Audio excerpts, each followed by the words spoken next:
Hello friends, मैं हूं धनंजय और आप लोगों को आपके अपना यूट्यूब चैनल रईस एकेडमी पे फिर से एक बार स्वागत करता हूं।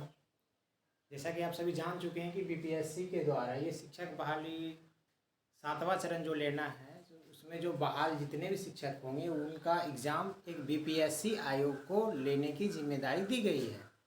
तो उसमें क्या होगा कि बीपीएससी आयोग एक एग्ज़ाम को कंडक्ट करवाएगी और फिर उसको जब आप लोग क्वालिफाई कीजिएगा फिर आपको आपका लोगों का मेरिट बनेगा और फिर उस मेरिट के आधार पर ही हम लोगों को नियोजित किया जाएगा। तो आप देखिए, जैसे कि बिहार शिक्षक बहाली है, इसकी क्या क्या एलिजिबिलिटी है, ठीक है, इसका क्या सिलेबस है और बहुत लोगों को भी इसका सिलेबस थोड़ा सा समझ में नहीं आ रहा है। तो मैं अपने इस वीडियो के माध्यम से उनको कुछ अपनी ओर से सहायता करने का, यानी कि उनको कुछ समझाने का प्रयत्न करूँगा। और इसमें कुछ बताने से पहले मैं आप लोगों को ये भी बता देना चाहता हूँ कि अगर आप लोग हमारे चैनल को सब्सक्राइब नहीं किए हैं तो प्लीज़ सब्सक्राइब कर दीजिए और उसके नीचे में एक जो बेल आइकन दिखाई पड़ेगा उसको एक बार क्लिक कर दीजिएगा। और फिर अब हम चलते हैं इसके एलिजिबिलिटी के लिए। हम समझाना चाहते हैं आप लोगों को कि जहाँ तक इसका क्या क्या एलिजिबिलिटी है, कौन कौन से कैंडिडेट्स एग्ज़ाम जो ये होने वाला है, बीपीएससी आयोग जो एग्ज़ाम को कंडक्ट करवाएगा, इसको कौन कौन से स्टूडेंट्स इसको फुलफिल फॉर्म को कर सकते हैं। तो चलिए आते हैं। और उससे पहले मैं एक चीज़ और बताना चाहता हूँ कि मेरे इस वीडियो को स्किप मत कीजिएगा, क्योंकि अगर स्किप कीजिएगा तो फिर कोई बेनिफिट मिलने वाला है नहीं और एक एक पॉइंट इसमें बहुत ही ज़्यादा इम्पोर्टेंट है। ठीक है, तो चलिए शुरू करते हैं। देखिए, इसका एलिजिबिलिटी क्राइटेरिया जो है, सबसे पहले अगर हम एलिजिबिलिटी क्राइटेरिया की बात करें तो इसमें सबसे पहले आपको बीएड और डीएलएड, यानी कि हम इसको एक तरह से बोल सकते हैं कि ये जो कोर्स है आपका एलिमेंट्री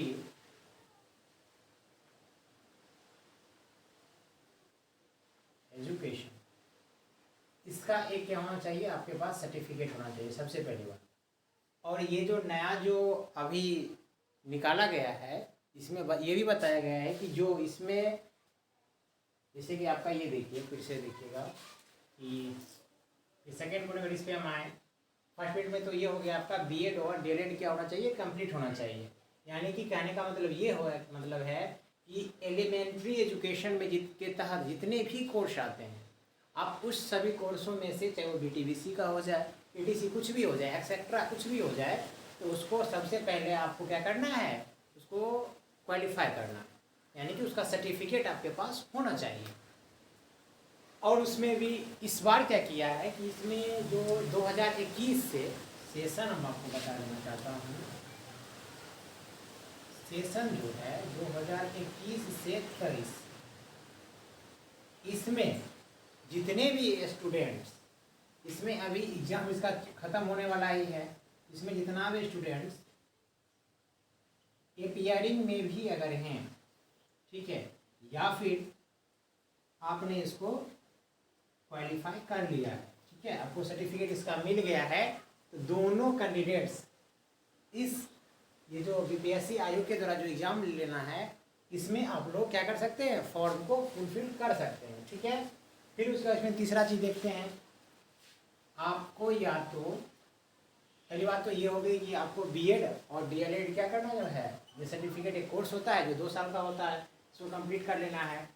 फिर उसके बाद हमने ये बताया कि सेशन जो 2021 से 23 वाले हैं, ये अपेयरिंग है या फिर जो इससे पहले वाले जो हैं, जो कि ऑलरेडी क्वालिफाई हो चुके हैं, इस सेशन को क्वालिफाई कर लिया है, तो वो भी क्या कर सकते हैं, इस फॉर्म को फिलअप कर सकते हैं।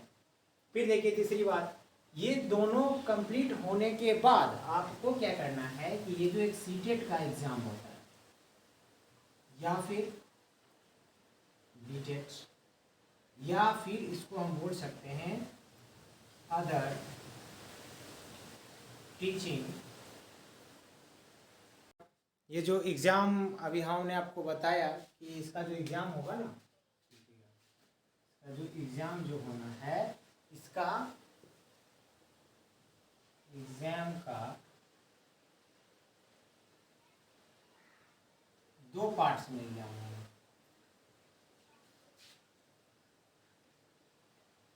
इसका पार्ट 1 जरा हम लोग कर लेते हैं और इसका पार्ट 2। ठीक है, तो पार्ट 1 में जो इसका एग्ज़ाम होगा, यानी कि इसका एग्ज़ाम ओवरऑल अगर नंबर्स की आप बात कर मतलब कीजिएगा तो 220 मार्क्स, यानी कि 220 मार्क्स का आपका क्या होगा, ये एग्ज़ाम होगा। ये मैं अभी प्राइमरी लेवल की बात कर रहा हूँ, ये जो मैं अभी बात कर रहा हूँ, ठीक है, ये अभी मैं बात प्राइमरी लेवल की कर रहा हूँ। इसमें से पार्ट 1 हो गया। पार्ट 1 में क्या होगा कि लैंग्वेज बोले तो क्या, भाषा, ये जो भाषा का जो एग्ज़ाम होगा, इसमें आपको ये भी आपका 2 भाग में कर दिया इसको खंडित। ठीक है, तो इसका पहला जो भाग है, इससे आपको पूछेगा 25 नंबर का क्वेश्चन, यानी कि 25 क्वेश्चन पार्ट 1 से रहेंगे और पार्ट 2 से आपका जो हो गया रहेंगे 75 क्वेश्चन। तो फिर ये जो 25 क्वेश्चन पूछे जाएंगे पार्ट 1 का, ये इंग्लिश सब्जेक्ट से पूछा जाएगा। जैसे बाबू इंग्लिश सब्जेक्ट से, ये आपका इंग्लिश लैंग्वेज से 25 नंबर का क्वेश्चन पूछा जाएगा। उसके बाद फिर इसका जो 75 नंबर जो पूछा जाएगा, ये इसका पूछा जाएगा अदर लैंग्वेज, यानी कि इसमें जो आपको पूछा जाएगा अदर लैंग्वेज। तो कहने का मतलब ये हुआ कि आप इसमें चूज अपने इच्छा के अनुसार कर सकते हैं कि आपको क्या करना है, उर्दू में देना है या फिर हिंदी में देना है या फिर अदरवाइज इसको इंग्लिश में ही देना है, बांग्ला में देना है। तो अदर लैंग्वेज आप उसमें जिसमें फॉर्म फिलअप कीजिएगा उसमें इसको चूज करना है और फिर 75 नंबर ये अदर लैंग्वेज से और आपका इंग्लिश से पूछा जाएगा कितना, 25 मार्क्स। ठीक है, और ये जो इसका पार्ट 1 है, ये आप प्राइमरी लेवल ले लीजिए, मिडिल लेवल ले लीजिए या फिर अपर लेवल ले लीजिए। ये जो पार्ट 1 का जो एग्ज़ाम होगा, ठीक है, ये 100 नंबर का एग्ज़ाम होगा। तो ये चाहे आप किसी भी लेवल का हो जाए, प्राइमरी लेवल हो जाइए या फिर आप मिडिल लेवल पे ले लीजिए या फिर हायर लेवल पे ले लीजिए, आप कहीं पे भी लीजिएगा तो इस एग्ज़ाम में 30 नंबर आपको लाना कंपलसरी है। ठीक है, जिसमें कि आपको 25 क्वेश्चन इंग्लिश के रहेंगे और 75 क्वेश्चन आप जो चूज कीजिएगा उसके अकॉर्डिंग आपको देना है। और इसमें कितना मार्क्स लाना है बाबू, 30 मार्क्स, ये लाना आपका कंपलसरी है। ठीक है, फिर एक क्वेश्चन आता है, ये जो 30 मार्क्स लाना है तो कहाँ से लाएंगे, तो ये नहीं इसमें डिफाइन किया गया है कि आपको 25 में इसका 10% चाहिए या इसका 30% चाहिए या इसका 30% चाहिए। ठीक है, आपको ओवरऑल इस दोनों को मिला के, यानी कि आपका जो 100 नंबर का जो एग्ज़ाम होगा उसमें ओवरऑल में आपको 30 मार्क्स 100% लाना जरूरी है, तभी आप ये जो है पार्ट 2 इसके लिए आप एलिजिबल हो पाइएगा। या फिर अगर आप इसी में यहाँ पे पूरा 30 मार्क्स नहीं आता है तो फिर इसके जो ये पार्ट 2 जहाँ पे आप एग्ज़ाम होगा उसके लिए आप एलिजिबल नहीं हो पाएंगे। ठीक है, और अगर हम अब ये पार्ट 2 का बात करें, ठीक है, तो ये जो पार्ट 2 का जो एग्ज़ाम होगा इसमें ये आपका, आप इसको बोल सकते हैं कि ये जीएस यानी कि जनरल स्टडी आप इसको बोल सकते हैं। इसी के तहत आपको क्या करना है, इसमें जीएस पूछा जाएगा। ये कितना मार्क्स का पूछा जाएगा, तो ये जो पूछा जाएगा आपका ओवरऑल 100, देखिए ये तो आपका था ये क्वेश्चंस रहेंगे और आपको नंबर्स भी कितना दिए जाएंगे, 100 दिए जाएंगे। ठीक है, इसमें 120 क्वेश्चंस दिए जाएंगे। आप जानते हैं कि इसका जो क्वेश्चन होगा MCQ बेस्ड होगा, और MCQ बेस्ड का मतलब ये होता है कि एक में अगर एक क्वेश्चन है उसमें एक नंबर आपको दिया जाएगा। तो उसमें देखिए इसमें 120 क्वेश्चंस रहेंगे, तो 120 नंबर इसके हो गए, और 100 नंबर आपके लैंग्वेज यानी कि लैंग्वेज का जो पेपर आप दीजिएगा पार्ट 1 का उसका हो गया। तो ओवरऑल कितना हो जाता है 220 यानी कि 220 मार्क्स। इसमें GS है, इसमें GS में क्या क्या पूछा जाएगा, तो इसमें एक आपका है जो सबसे इम्पोर्टेंट, ये आपका होता है राष्ट्रीय, इसको आप बोल्ड ऐसे लिखिएगा कि भारतीय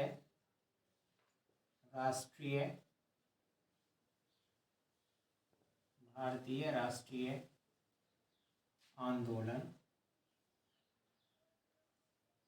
फिर सेकेंड में आप ले लीजिए सामान्य अध्ययन,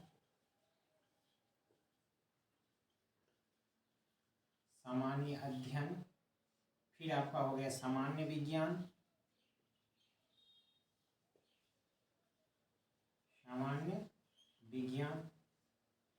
फिर हो गया सामान्य जागरूकता,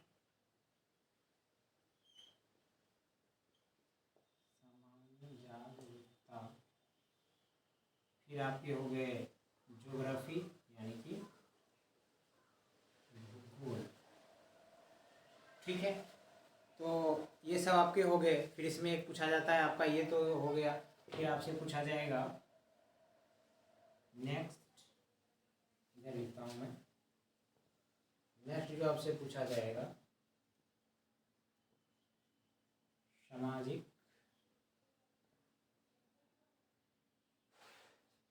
सामाजिक विज्ञान, इसको आप बोल सकते हैं। ठीक है, आपका भूगोल तो मैंने लिख ही दिया। और फिर बच रहा है आपका एक, ये पूछा जाता है EVS से पूछा जाएगा। ठीक है ना, EVS यानी कि ये आपका ये जो पर्यावरण वाली बात हो गई, ये इसको क्या किया है इसने, इसी में कर लिया क्या, इसी में इसको वो कर लिया अपना। फिर उसके बाद देखिए और एक आपसे पूछा जाएगा मैथ में, ये जो मैथ भी होगा तो प्राइमरी लेवल,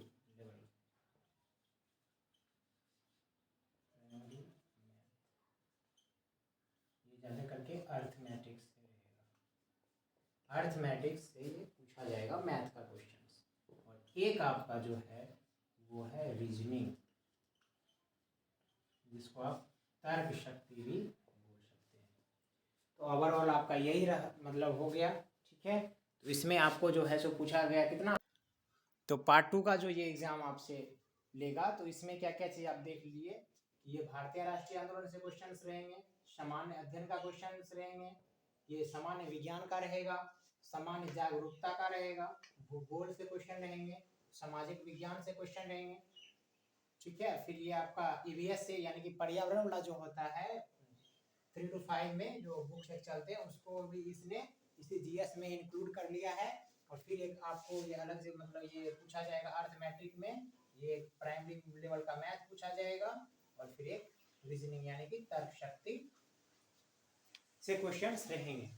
तो ओवरऑल आपका क्या देखिए आपने, आप इसमें क्या देख रहे हैं कि ये जो 120 नंबर का क्वेश्चन रहेगा, इसका हो गया पार्ट 2 का, पार्ट 1 का हो गया 100 क्वेश्चन, ओवरऑल 220 क्वेश्चन हो गए, जिसमें कि जब आपका मेरिट बनाया जाएगा, याद रखने वाला मेन पॉइंट यही है कि वहां पे जब आपका मेरिट बनेगा तो ये जो आप ला रहे हैं 30 मार्क्स लाइएगा, या इसका ये 100 नंबर में आप कितना भी नंबर ले आइए, 99 नंबर क्यों नहीं ले आइए, फिर भी ये आपका ऐड नहीं होगा, ऐड नहीं किया जाएगा, यानी कि ये ऐड नहीं होगा मेरिट के समय। लेकिन आपको इसमें क्वालिफाई करना 100% कंपलसरी है कि आपको 30 मार्क्स आना ही आना चाहिए।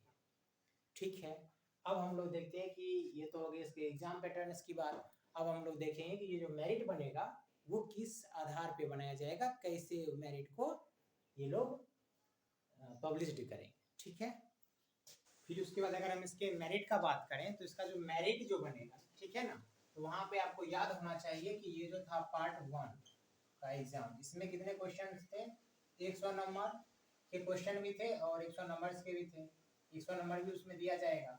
फिर ये पार्ट 2 जो था ध्यान दीजिएगा, पार्ट 2 जो था इसमें 120 क्वेश्चन पूछे जा रहे थे, वो जीएस वाला और मैथ एंड रीजनिंग का। ठीक है, तो आपका मेरिट जो बनेगा उसमें फिर से मैं बता रहा हूँ कि इसका कोई वैलिड मतलब ही नहीं है, आप इसमें कितना मार्क्स लाइए। ठीक है, लेकिन आपका ये पार्ट 2 का जो है इसी से आपका क्या होगा, मेरिट बनेगा। ठीक है, तो मेरिट बनने का इसका यही प्रोसेस है। एग्जाम वो जो आपका जो ये पार्ट 1 है बस खाली क्वालिफाइड, मतलब उसमें खाली क्वालिफाई करना है, जबकि पार्ट 2 इसमें मैं आपको बता देता हूँ जिसको क्वालिफाई करने के लिए जो होते हैं अलग अलग कैटेगरी के जो लोग हैं उनको अलग अलग परसेंट उसको डिवाइड करके दिया गया है कि इतना में ये जो होते हैं कैटेगरी के जितने भी स्टूडेंट्स आएंगे उस कैटेगरी में वो क्वालिफाई करेंगे, इतना में वही क्वालिफाई करेंगे और फिर मेरिट के लिए वो अप्लाई करेंगे। तो देखिए आपका जनरल के लिए जो दिया गया है, यानी कि अगर हम बोले तो